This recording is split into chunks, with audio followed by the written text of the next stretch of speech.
Well, let me tell you something.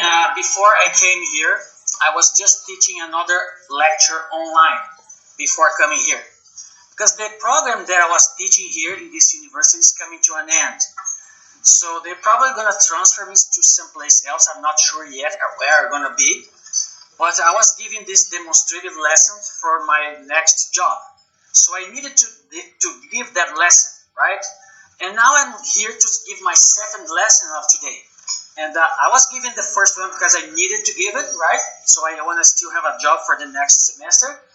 But now I'm here because I love you. Because I volunteer for this one here. I'm having such a great time teaching students like you.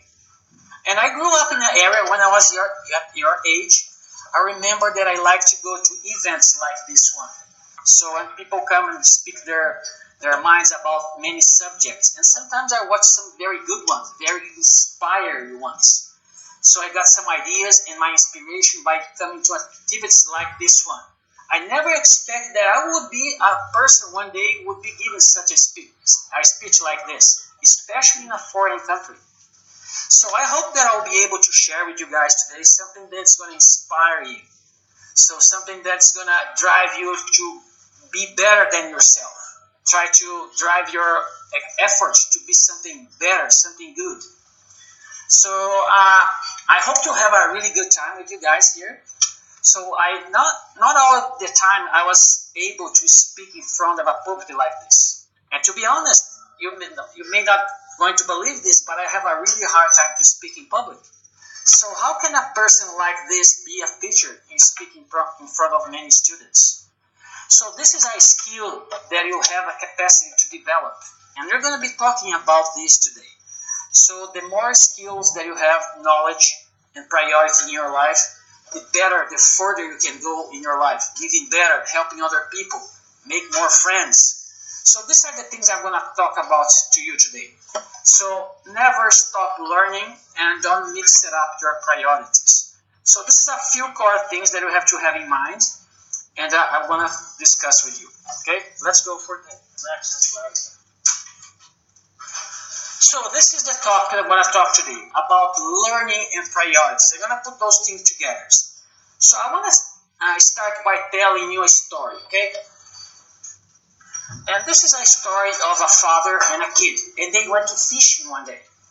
So they're having a good time while they're going to do this activity together. And the kid starts to contemplate in the environment. So he's starting to see the sky, the river, the nature, and he started to ask him some questions of their father. And he said, "Dad, why this boat is floating on top of the water?" And so his dad scratched his head, think a little bit hard, and said, "I don't rightly know, son." And so the kid started going back to contemplating the environment. And after a few minutes, he came up with a second question. And the second question was, "Dad, why the sky is so blue?" And then the dad started thinking, well, he didn't know the answer, and he has no other way. And he answered the kid like this, "I don't rightly know, son." So the kid's coming back to contemplating the environment again and come up with a third question. He saw a fish under the water and said, "Dad, how does it possible to fish breathe under the water?" And his dad thought a little bit harder, not knowing the answer, reply again the same way, "I don't rightly know, son." And so the kid started becoming a little bit worried to annoy his father by asking too many questions. And then the kid asked his father, "Dad, do you mind me asking all these questions?" And the dad replied like this, "Of course not, son. If you don't make questions, you're never going to learn anything." By the way, this was supposed to be a joke. I never was good telling jokes. This is why I became a teacher and not a comedian. But we learned two important things with this illustration. So knowledge does not come to us automatically. We need to put effort to learn something. So, for example, you have to come here to listen to this lecture. It might be easier for you to stay home, to stay in your dormitory. It's a cold weather. Maybe it's good to be under the blanket, right? So to come to university, to make an effort. So knowledge does not come automatically. You have to put some effort in acquiring knowledge.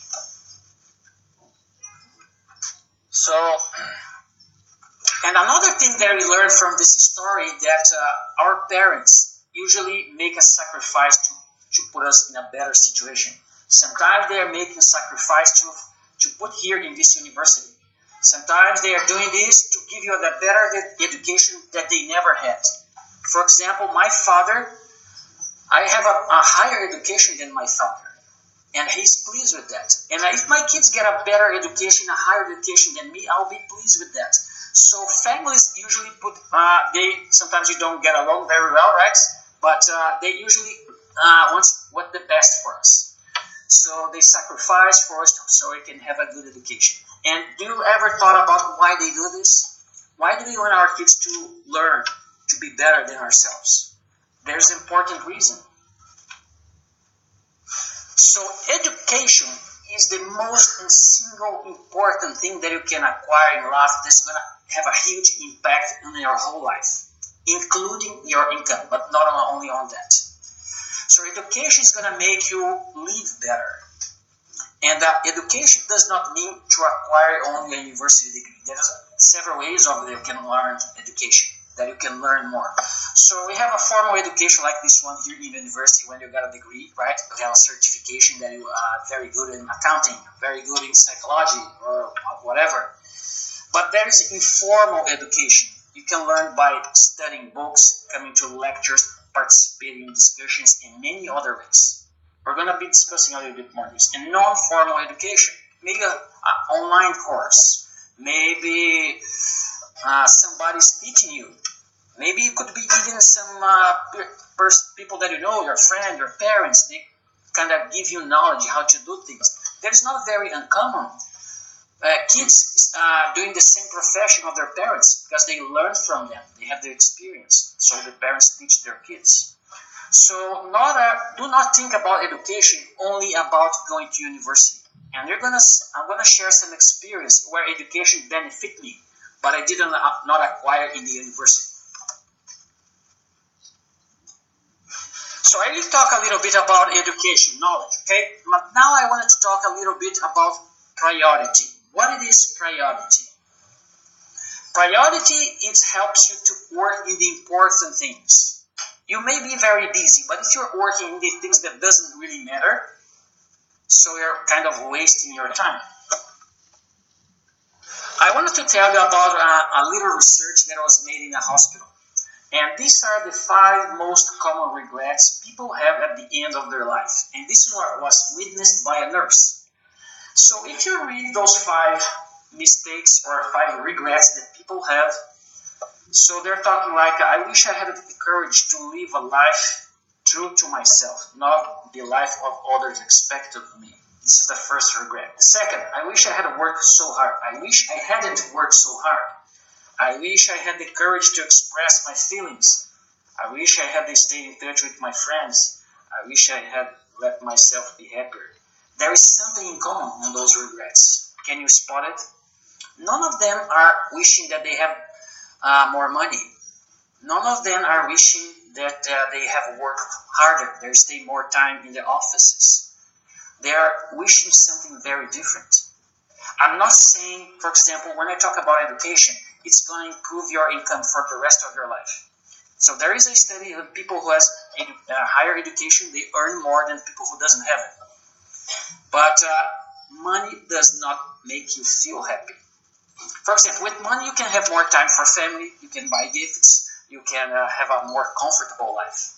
But actually it does not fulfill you, does not make you happy. So instead of having just knowledge, we just have also to have the priority and to organize things that we're going to be working the most important ones. For example, a person who does not have a goal in life may be going up and down, not knowing where to want it to go. So this is my next point. So how do we put those things together? So the best definition of success is something like this. It is a progressive realization of a worthy ideal.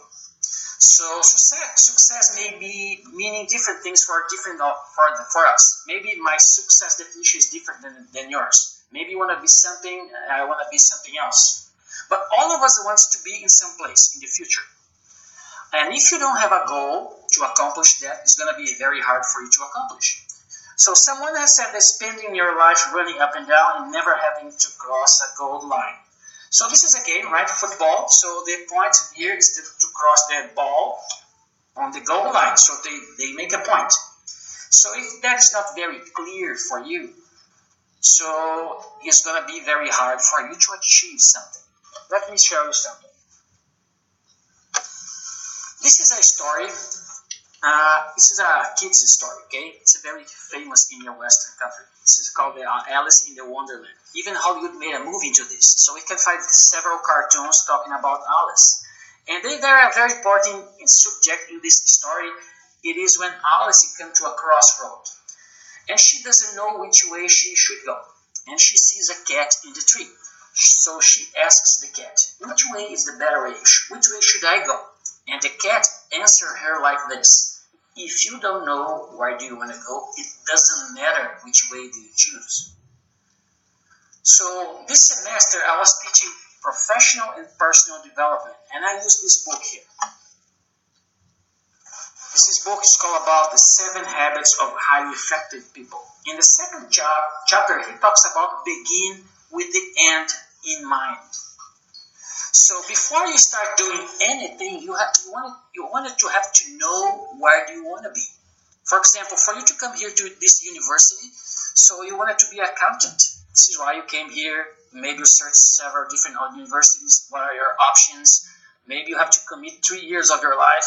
And if you choose it wrong, doesn't know where you want to be, you're going to be wasting your time for 3-4 years here. So if you have this picture in your mind, it is where a start, a very important start, where do you want to go? Let me show another one here. Let's say, for example, you can climb a ladder very fast. But if the ladder is in the wrong wall, you just waste your time by climbing the wrong wall. For example, maybe you are a very good student. You're going to achieve a good certificate at the top of your classmates. But maybe this is not the course you wanted to do, right? Maybe you didn't want to be an accountant, but why you're here? This is why you need to understand, or at least have a mission statement in your life. I'm going to give you a personal illustration where a mission statement is so important. Because if you don't have those, you're going to be running up and down, not knowing how to make good decisions in your life. And you might get to the end of your life regretting that you didn't make good decisions. So this is a way for you to understand and to make good decisions in life. Doing what really matters most. So I talk a little bit about learning, and this is come from knowledge, right? And talk a little bit about priority, and this is about goals that you should have. So if none of you have goals, I'm warning you and I'm inviting you to start to think about your goals in life and write them down.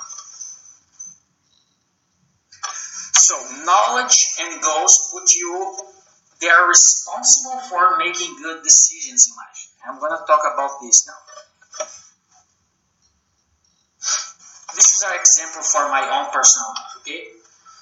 I graduated in university in agronomy engineering, okay? And in my time, people used to like to make beer parties. They go to parties only to drink beers. And I didn't want it to be this kind of person here, losing their memory, or vomiting, or being drunk the next day. So I made a decision in my life that I would never drink alcohol, and I never did. And I don't regret it. And this has to do with where I want to be with my life. I'm 40 years old, and I'm sure my health is much better than my classmates that have my same age. So I don't want to have a liver like this one here in the bottom, right? This is a liver that has a problem with alcohol. For example, I remember my classmates, sometimes they don't remember what happened the day before because they are so drunk. This is a perfect way for people to get advantage of them. So I never wanted to be this kind of person. So this is my personal decision, and I did it, and I keep it for my whole life. So once somebody invited me to maybe a nice party, do you want some wine, or let's have some beer together, I made this decision already. I don't have to keep deciding every time. So this is kind of a way that you should do in your lives. You want to be there. What are the decisions that you have to make? So I did another one. Let me show you. Another thing that I never did. I never smoked in my whole life. So this is also has implication, financial implication. If you, let's say, if you smoke one packet of cigar every day, and if you do it for a whole year, do you know how much does it cost? Even it's making bad for your lungs. So this is my personal decision. This has to do where I want to be in the future. I'm sure I'm having a better health than people who are smoking for, I don't know, 30, 40 years, right? So this is the knowledge, because today we have a science. For example, we know how bad goes for you to smoke, to drink alcohol. Maybe it's a little bit extremist of me, but it has to do with where I want it to be, and this is why I make such a decision in life. For example, this semester I taught finance, and I know many of my students will never be a CFO, which will be a Chief Finance Officer. So they might be thinking, well, I have to learn this. I'm never going to be working as a Chief Finance Officer in the company in the first place. But what does knowledge does for us is something very interesting. So I was teaching them to be able to be a Chief Finance Officer in any company, but also having the finance knowledge, they can work better themselves. For example, if people who took my class are a little bit smart, they would be able to buy their homes better. They would be able to save for retirement without so much effort if they start earlier. So there are so many things that we can learn about finance that benefit ourselves, not only the companies that we work for. So knowledge is put you in the position to make good decisions, and also the priorities help you to make good decisions in the things that are important the most for your life.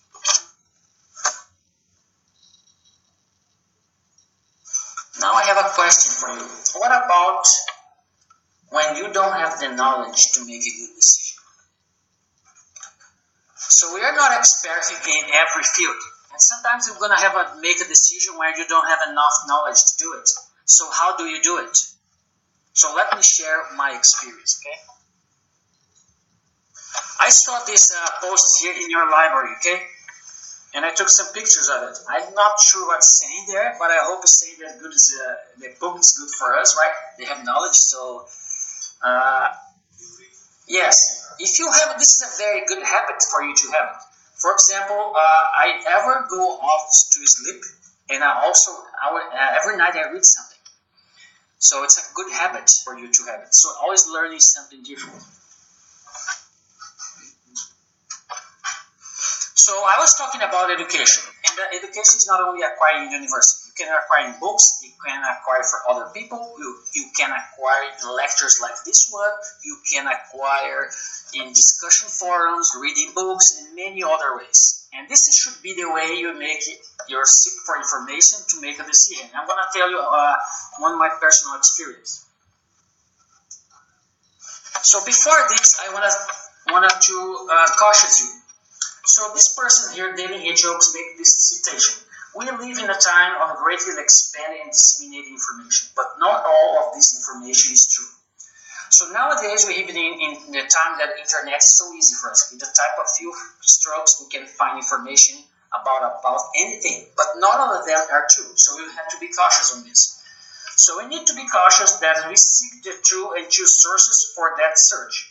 If the source is anonymous or unknown, the information may also be suspected.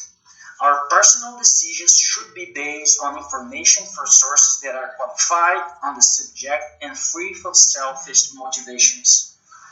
So this is something that you need to be careful. So when you are learning something, it should be learning for some accredited information. So the author is a doctor, so he was able to give medical information for you. So this is something that you have to be aware of. But the experience I want to talk to you is about my divorce. In 2014, I divorced. I didn't want to divorce, so this was something that I'm not proud of. So I hold family ties, something very important. But These are my two kids, okay? So I was living back in Brazil, and my wife wants to divorce. I couldn't convince her or otherwise. And then finally we have to sign the papers, so she wouldn't be sticking with me anyway. And then later, even before 1 year after the marriage, I noticed why she wants to divorce me. She wants to marry another guy, and he was from the United States. And this is give us a problem, because what are we gonna do with the kids? So is the kids gonna stay with her, or is it gonna stay with me? So I have an advantage, because she was the one who is moving out. So for my kids to get out of Brazil, I need to sign the authorization. And as a father, of course, I didn't want to do this. So it's your problem. You are the one who asked divorce. You are the one who's married this American guy. So you can go, but the kids are going to stay with me. But I didn't have any knowledge in this situation. And this is what I wanted to do as a father. But some point in time, I started to think, is that the best decision for my kids? So I didn't have any knowledge on this. And I started to think, well, should I get some information to make a good decision? So this is what I did. These are few of the books that I read about the subject. So I read about Smart Step Dad, Making Happy, Date Single Parents, the Smart Step Mom, Why Fathers Are Important, Love and Respect, For Women Only, For Men Only, and many other books. They're talking about the environment that surrounds this kind of setting about divorce. And I learned a few things that I wasn't even aware of. I learned, for example, that small kids, and my kids both of them are under the 10 years of age, so they're small, they miss more mom than dad. When they become teenagers, they're kind of wanting to stay more with dad. But before that, they miss more mom. Another thing that I learned is the kids that are facing their parents are facing divorce, they have more psychological problems. They are more likely to get involved with drugs. They are more likely to have sex before their peers. They are more likely to do very poorly in school. So I didn't want that for my kids. So what are the things that I could do to help them? Because even it doesn't matter if I'm right or my wife is wrong. It doesn't matter who is right, who is wrong.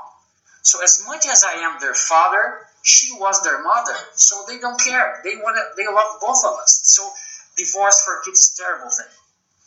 Instead of letting them see us fighting over them, this would cause them a really psychological damage for them. This is going to cause all this problem that I told you about. I didn't want them to see this. Instead of this, I make the hardest decision of my life. I signed the papers for them to go with their mother. And now we are into almost 2019, 5 years later. And I can tell you that that decision was worth it. Because they are doing very good in school. They are not having problems. They are not having all the problems that I just told you about. And was this maybe because I was getting the knowledge and I was able to make a good decision, even though it was hard for me? So I want you to understand that you never have to make a decision without seeking knowledge. And I wasn't even aware of those things before. So I kind of have to say for you that I have a very good understanding of knowledge of psychological things for kids and many other areas, even though I don't have a degree in psychological area. So you don't have to lock yourself and say that the only way to get knowledge is by going to a university and have a degree. So having opportunities to read good books is a very good one, especially when you are in need of those information to make a decision in your life. So information is something that gives you the truth of things. So if you don't know something exists, how can you make a decision regarding that? So when you have knowledge, it is when you have the best point. For example, when you know where do you want to go and have some knowledge, you are in the best position to make a good decision. If you don't have the knowledge and if you don't know where you want to go, how can you make a decision regarding something? Right?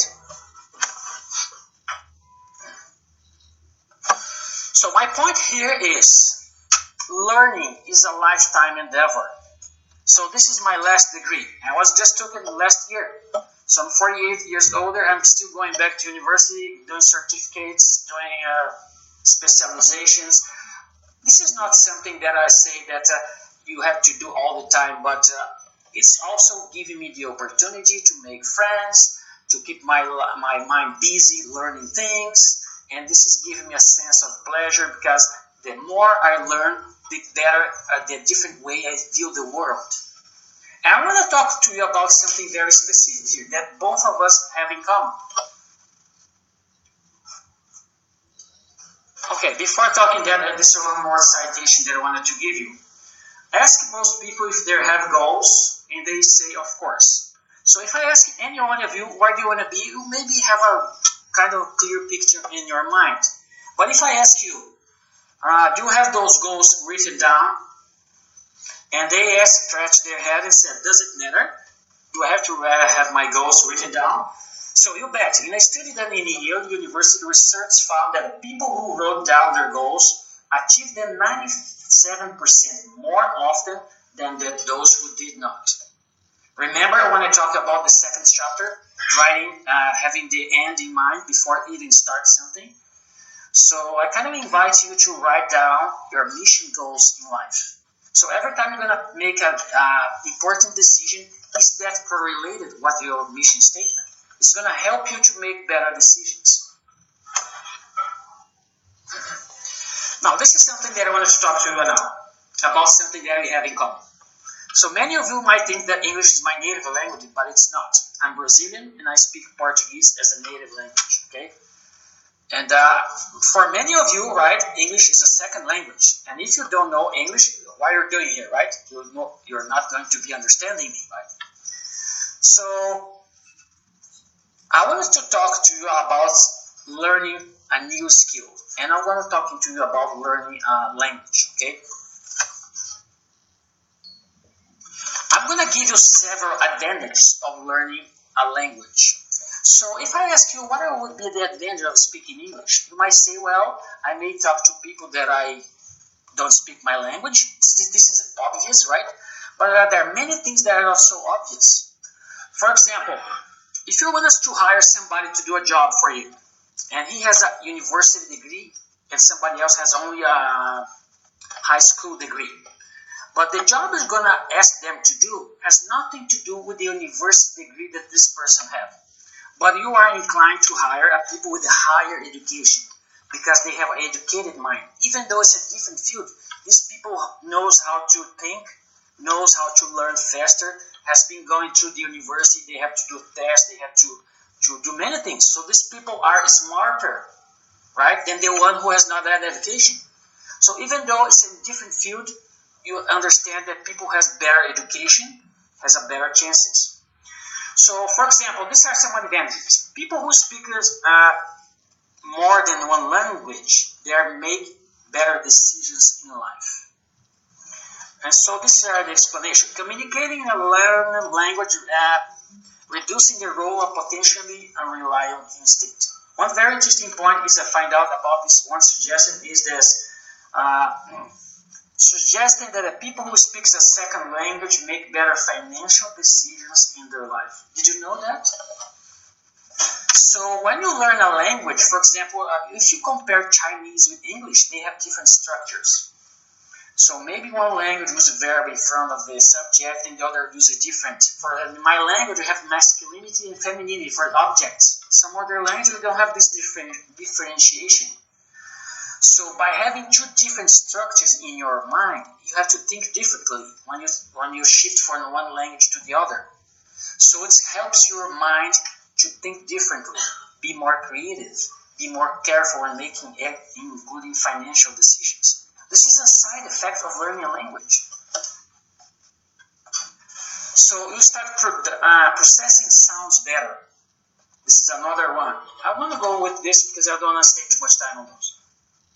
Another one, resistance against dementia and Alzheimer.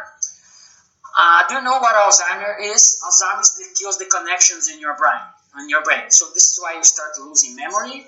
This is why you start start losing skills, right? And learning a new language is the one ability that fosters many more connections in your brain. So people who speak more than one or two languages postpone the first symptoms of this disease for 3 or 4 years just by having this skill. This is very interesting. So they have less cognitive problems. And these are many other advantages of just learning a new language. So I didn't know this before I did this course that I just showed you my degree about the TESOL certificate that I had. So this TESOL certificate is about teaching English to other people. So one of the things that they did to us is talking about the advantages. So I wasn't even aware of this. So I thought, well, I'm going to China and learn a third language, right? So I'll be having an advantage of those things. Okay, now that I have told you a few things, what if I ask you this? What is the best investment you can make in your life? So how do you answer this question? What is the best investment you can make in your life? Right now, I hope that I convinced you that you'll be saying something like, well, if I get knowledge, if I learn this thing, this is the best investment I can make for my life. And this is true, okay? I agree with you.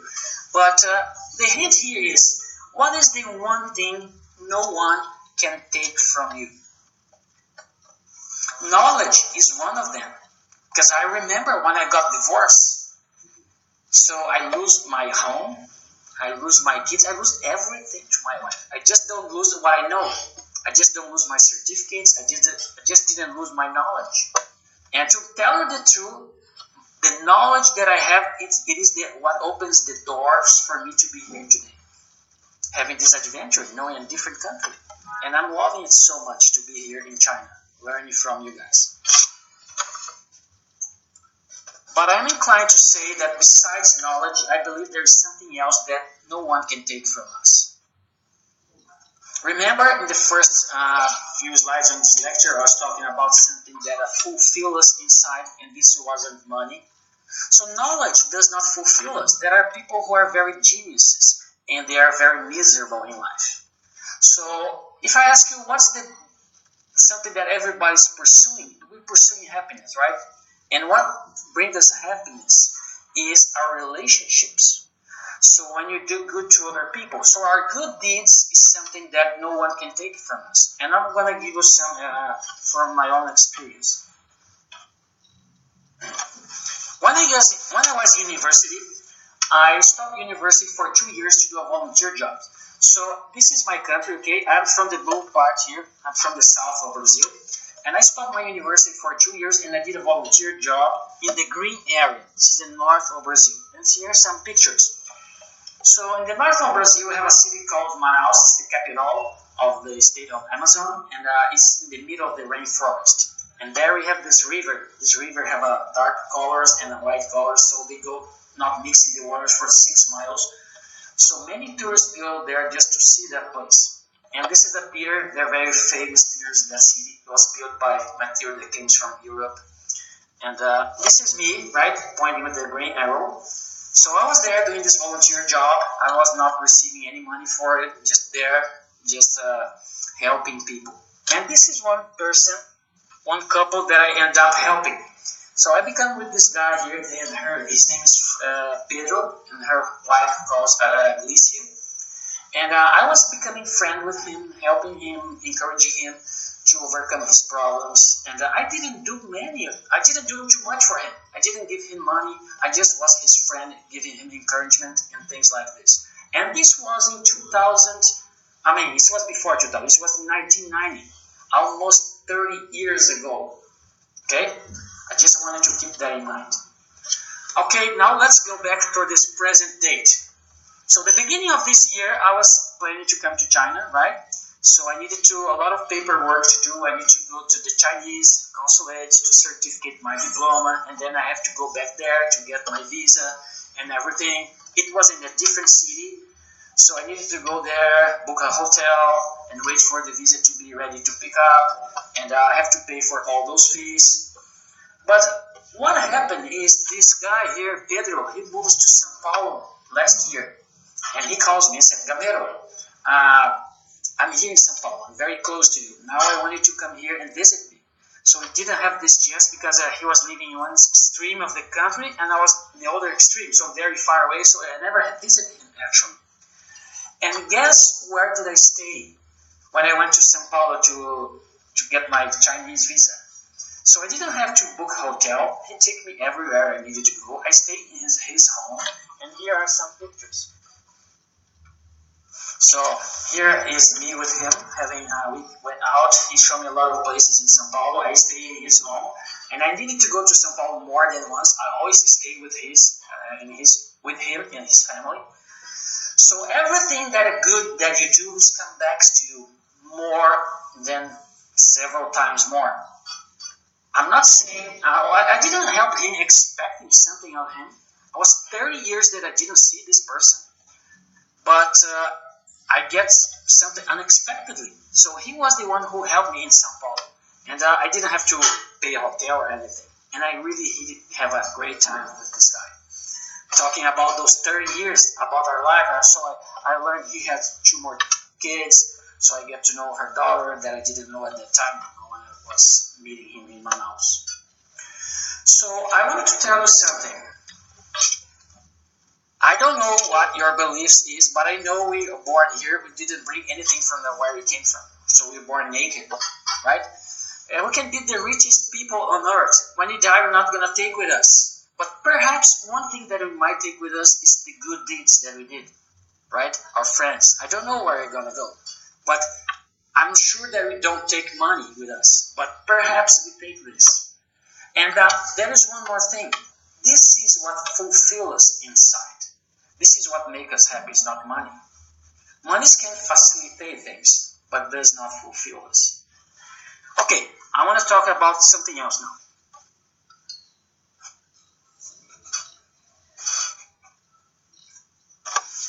I want to talk about fear, okay? This will be my last topic.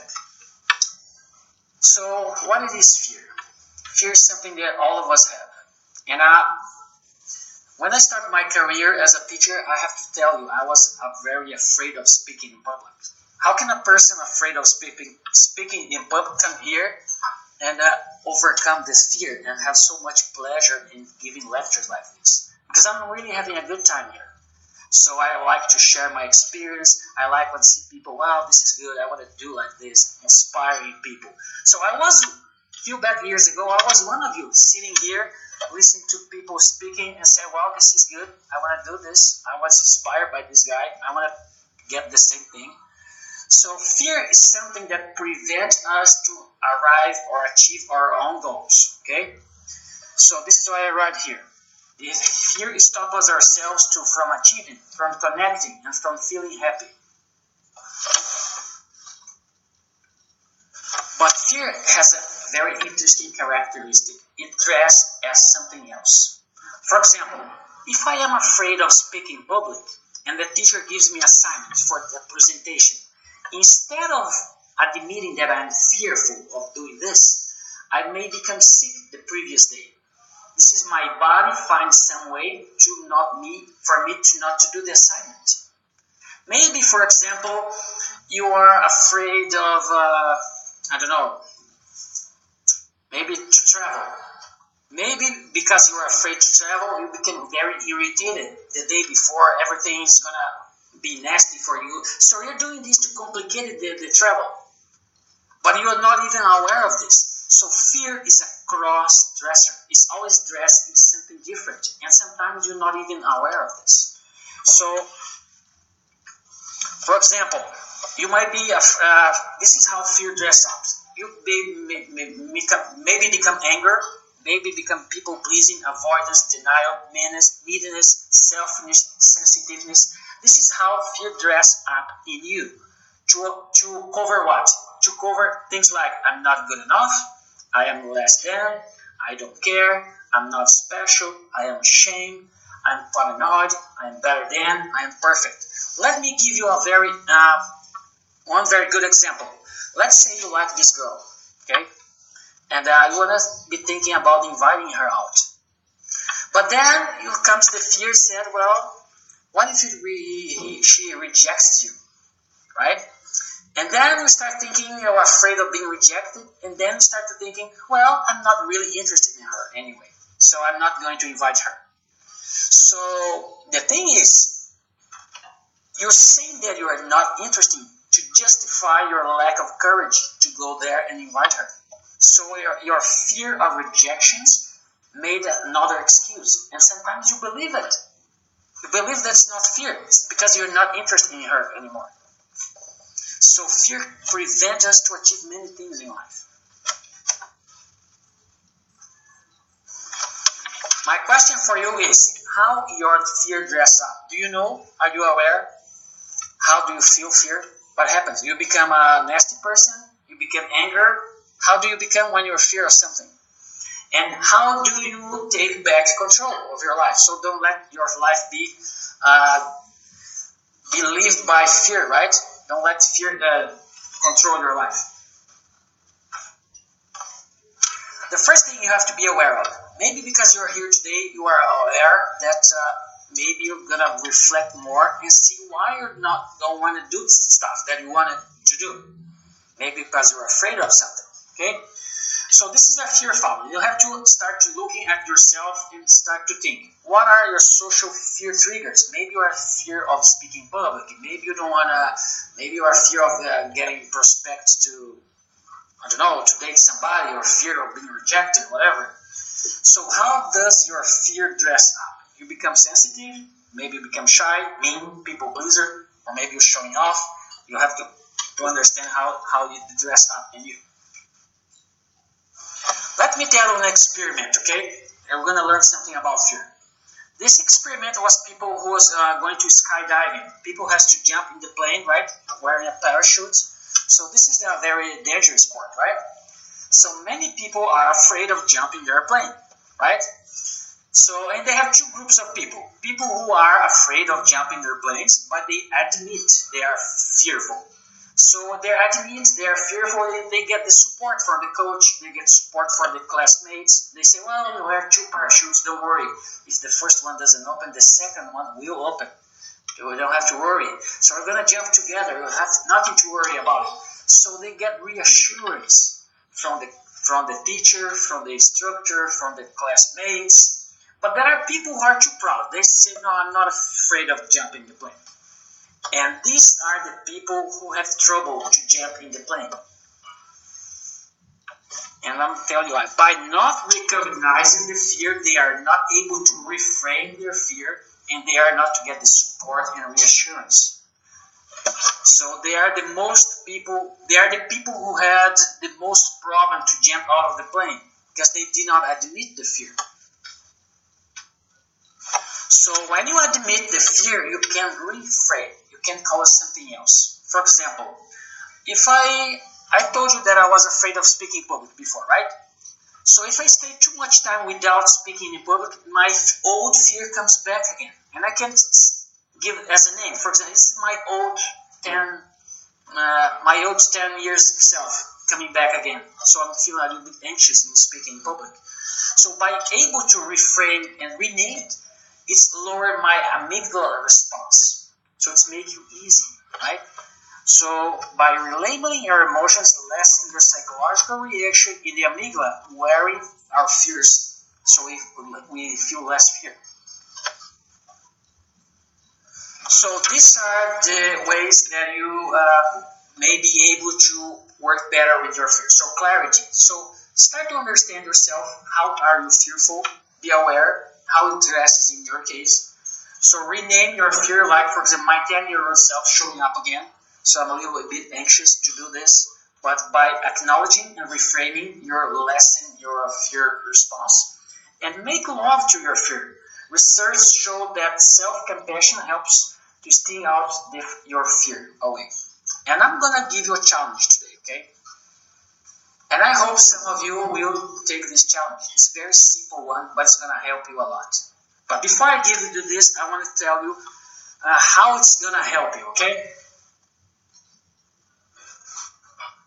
I'm going to tell you an experiment, and this challenge is based on this experiment, okay? This experiment measured their level. So they pick up two groups of people, okay, and they measure their hormones. So we have two hormones. The first one is the cortisol. It's a bad hormone. So we have this hormone when we're feeling stress. So it's lower our performance. And the other hormones is called testosterone. So this is a good hormone. It makes us feel better. It makes us to perform better. Okay, and they pick up two groups of people, and they measure their saliva for these two hormones, cortisol and testosterone. Okay, and then they ask these two people to do different things.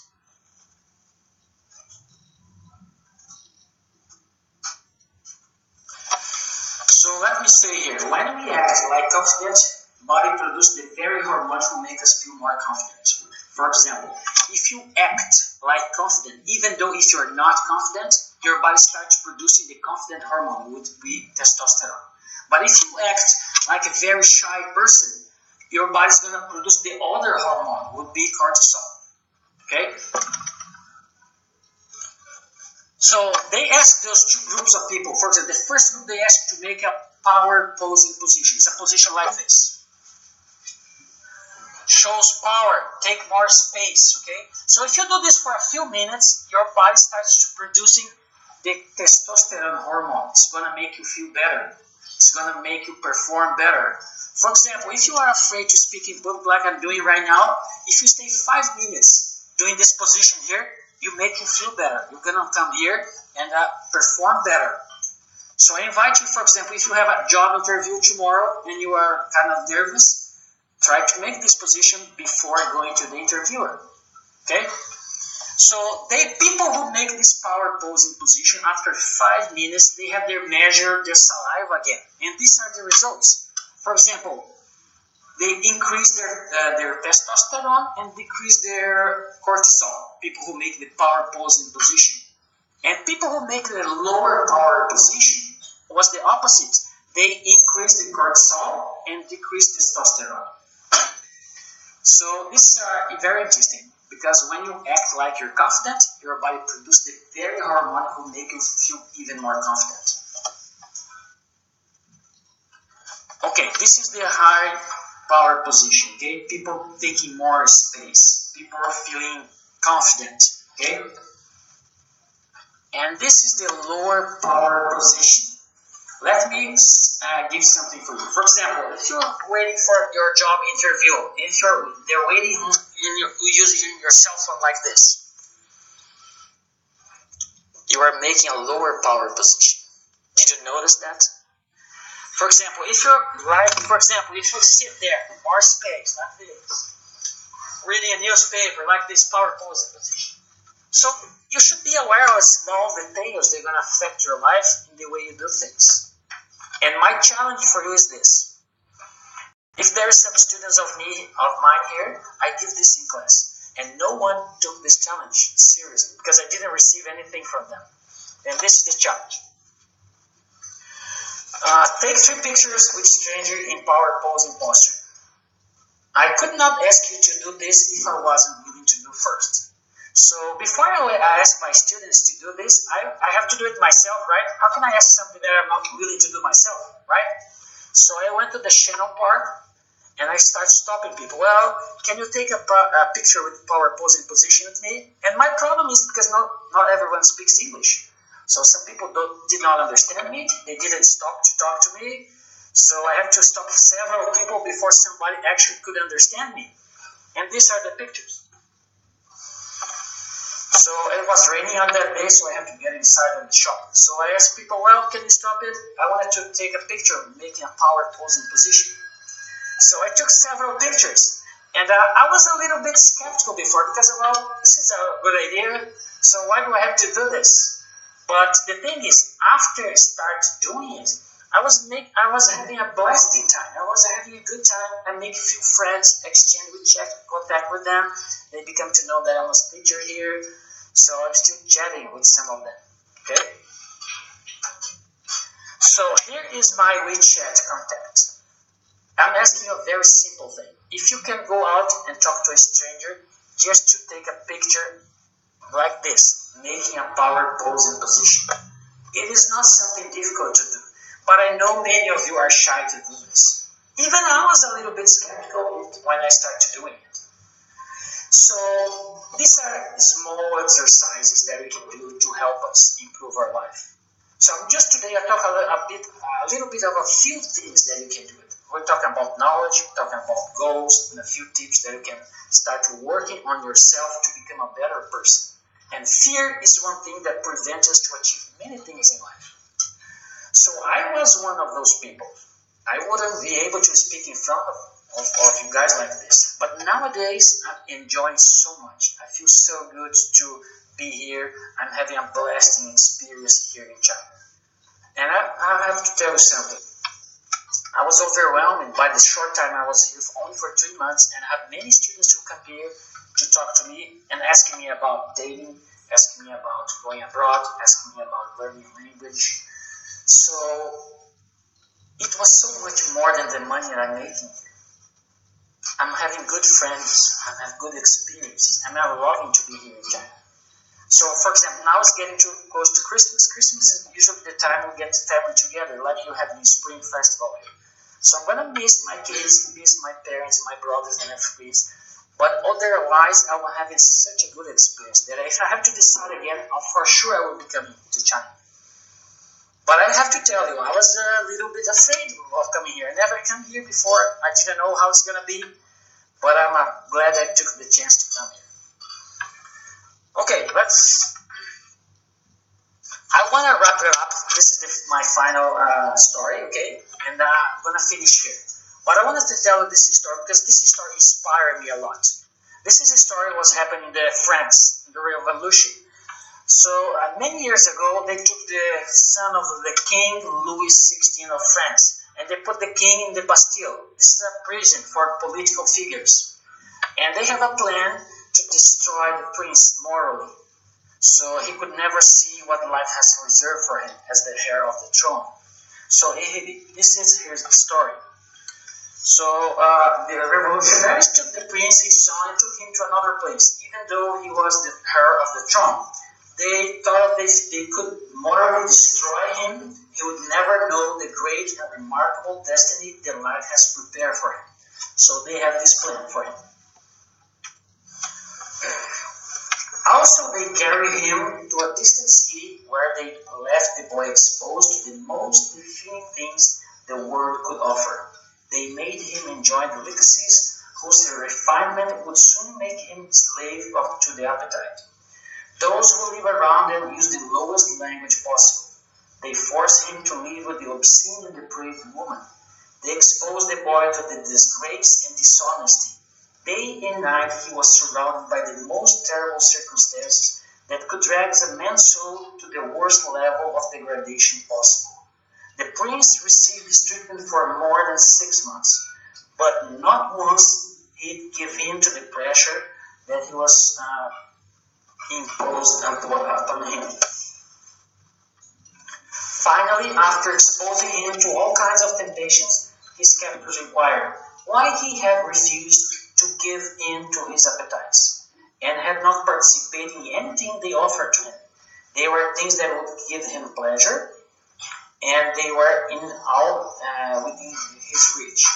The young man replied, I cannot do as I'm asked, for I am born to be a king. So I believe each and every one of us has the potential of greatness in this life. But it's a matter of how we learn things in this life and how we prioritize our decisions. I am not everything in my life turned out the way I wanted to be, so I didn't want it to be a divorce at this age of my life. But I have many things that happened good in my life because of my decisions. So I'm saying that I was thankful for being here today, giving this lecture. I'm thankful for the friends that I make here in this city. Sometimes I'm a little bit sad that I have to move out next month, but I'm grateful to the opportunity to be here in China and be your teacher. I can say that I learned much more than a teacher. So you are free to use my WeChat contact and share those pictures with power posing. I hope some of you do, okay? Because this is going to be helping you. And I finished my presentation here. I don't know if you have any question or how can we do something, but this is it.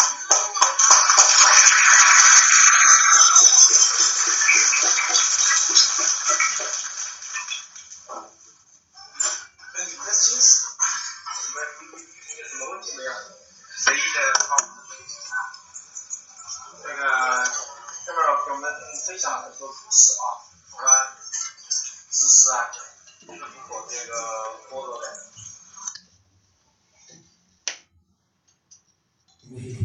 So you'll be amazed how this short period of time is going to improve your ability to express yourself. Because this is the most problem that you have with. Because many of you read well in English, many of you understand well, many of you write well, but you don't speak well because you don't have the opportunity to practice. Just try to do this. You're gonna see the improvements very soon.